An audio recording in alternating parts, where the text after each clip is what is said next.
Ko udara tako pozno u dubini noćnog mira, na kapi zatvorenoj Svetogorskog manastira.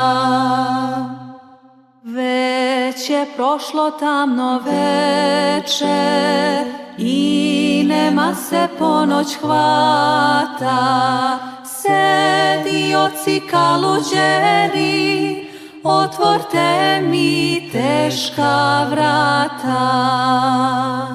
Svetlosti mi duša hoće, a od mora slabe noge. Klonulo je moje telo, umorne su moje noge. Al je krepka volja moja, što me noća s vama vodi, da posvetim život rodu, otadžbini i slobodi.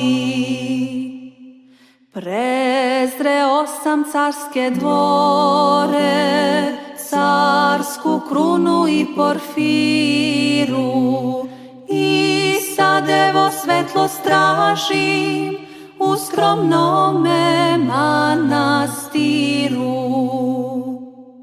Otvorte mi, časni oci, manastirska teška vrata, i primite carskog sina ko najmlađeg svoga brata.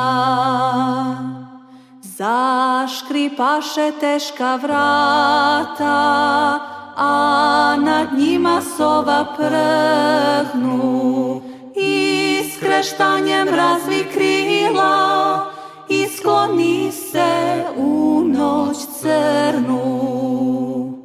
A na pragu hrama svetog, gde se Božje ime slavi, sa buktinjom upaljenom, nastojnik se Otac javi.